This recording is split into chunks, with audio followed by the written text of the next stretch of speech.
सभी सुनने वालों को मेरा प्रणाम। चतुर्थ अध्याय।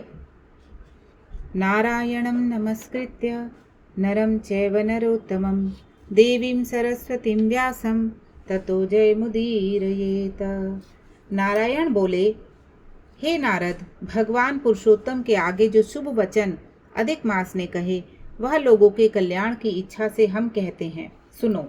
अधिक मास बोला, हे नाथ, हे कृपानिधे, हे हरे, मेरे से जो बलवान है उन्होंने यह मलमास है ऐसा कहकर मुझ दीन को अपनी श्रेणी से निकाल दिया है।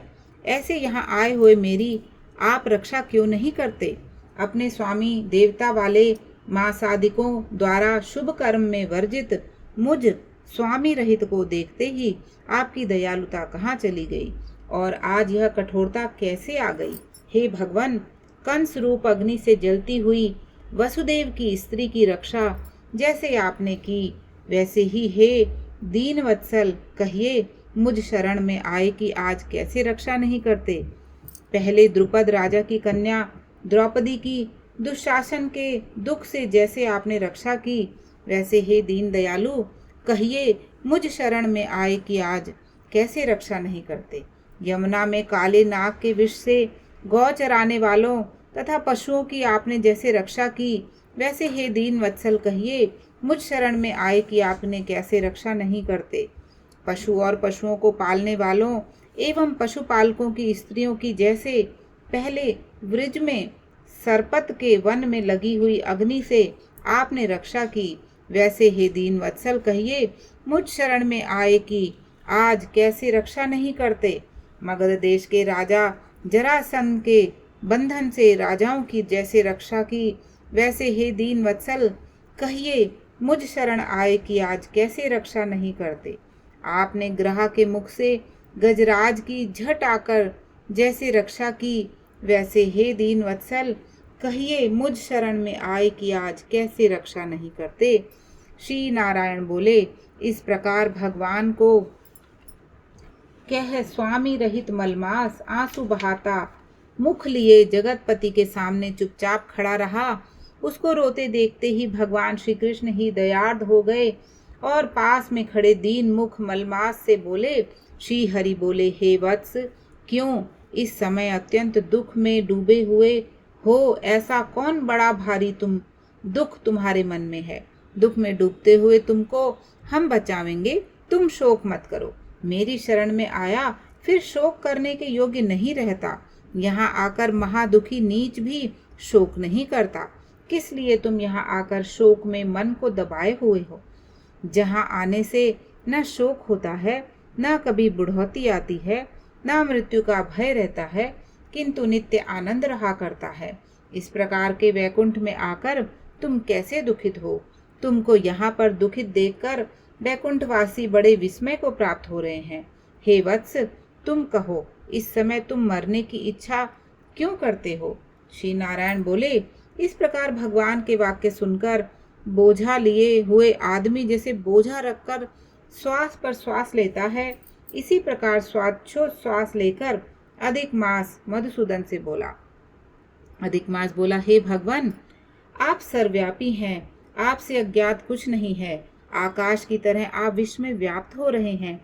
चर अचर में व्यक्त विष्णु आप सबके साक्षी हैं, विश्व भर को देखते हैं। विषय की सन्निधि में भी विकार शून्य आप में शास्त्र मर्यादा के अनुसार सब भूत हैं, स्थित हैं। हे जगन्नाथ, आपके बिना कुछ भी नहीं है। क्या आप मुझ अभागे के कष्ट को नहीं जानते?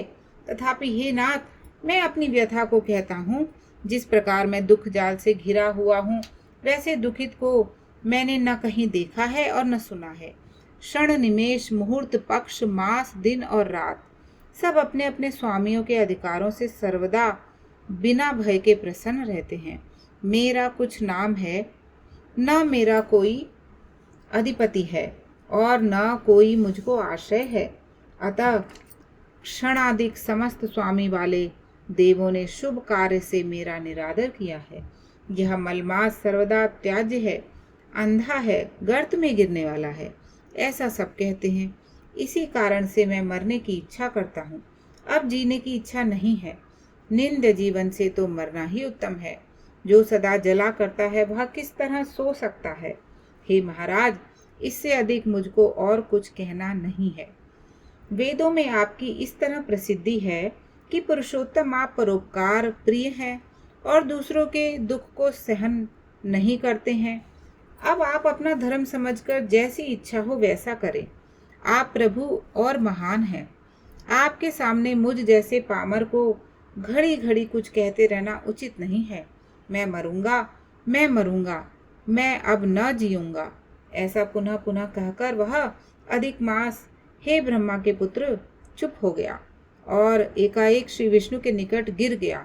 तब इस प्रकार गिरते हुए मलमास को देख भगवान की सभा में लोग बड़े विस्मय को प्राप्त हुए।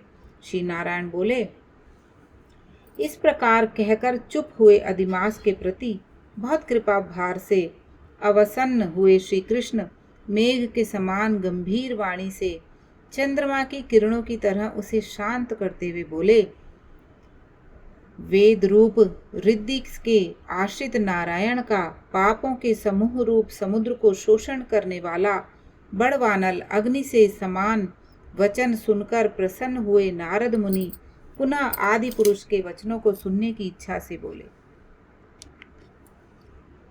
इति श्री बृहदार नारदीय पुराणे पुरुषोत्तम मासे महात्मा चतुर्थ अध्याय पूर्ण। श्रीमन नारायण नारायण नारायण, भजमन नारायण नारायण नारायण। बोले श्री कृष्णचंद्र भगवान की जय।